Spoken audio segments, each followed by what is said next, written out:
ପ୍ରିୟ ଆତ୍ମାନ ସପ୍ରେମ ଜୟଜୀବ।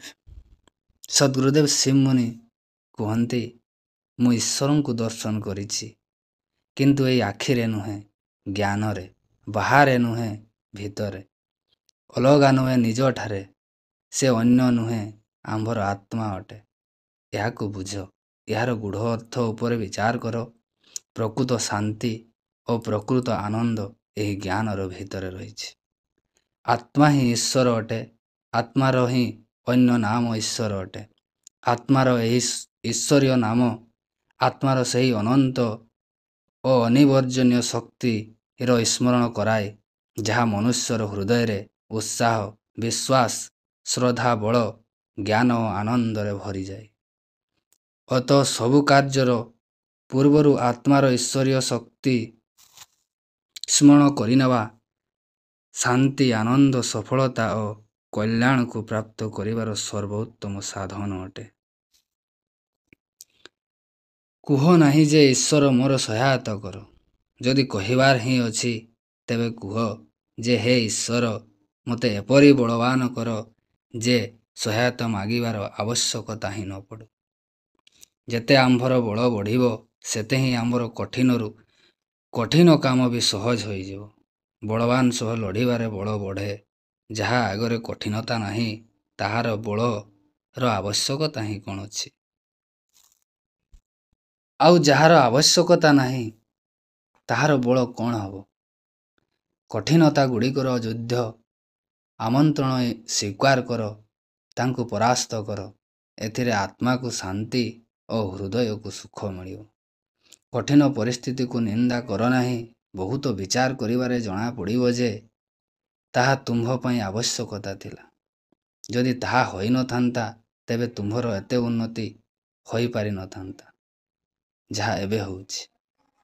ବହୁତ ଲୋକ ଯଦି ଦରିଦ୍ର ହୋଇନଥାନ୍ତେ, ତ ବିଦ୍ୟା ଲାଭ ବି କରିନଥାନ୍ତେ।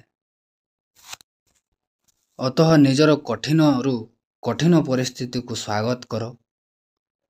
ତାହାର ଗୂଢ଼ ରହସ୍ୟ ଓ ତାହାର ଆବଶ୍ୟକତା ଉପରେ ବିଚାର କରି ଏହି ଈଶ୍ୱର ଦେଉଥିବା ଅବସରରୁ ଲାଭ ଉଠାଅ। ଏହା ତୁମ୍ଭ ପାଇଁ ବିଷ ନୁହେଁ, ଅମୃତ ଅଟେ। ଏହି ରହସ୍ୟକୁ ଯଦି ବୁଝିଯିବ, ତ ତୁମର ହୃଦୟରେ ସର୍ବଦା ଶାନ୍ତି, ସୁଖୀ ଓ ଆନନ୍ଦରେ ପରିପୂର୍ଣ୍ଣ ରହିବ।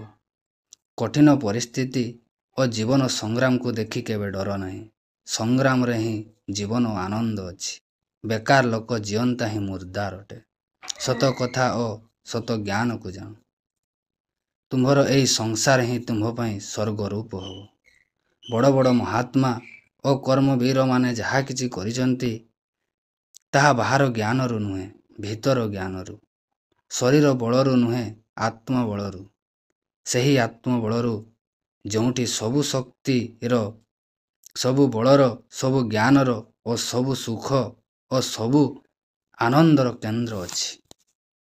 ବୈଜ୍ଞାନିକ ଫିଲୋସଫରମାନେ ଯାହା କିଛି ଆବିଷ୍କାର କରିଛନ୍ତି, ଯାହା କିଛି ଲେଖିଛନ୍ତି, ତାହା ବାହାରେ ସ୍ଥିତ ହୋଇ ନୁହେଁ, କିନ୍ତୁ ଯାହା କିଛି ସେମାନେ ପାଇଛନ୍ତି, କେନ୍ଦ୍ରରେ ସ୍ଥିତ ହୋଇ, ଅନ୍ତର୍ମୁଖୀ ହୋଇ, ନିଜ ଭିତରକୁ ଆସି।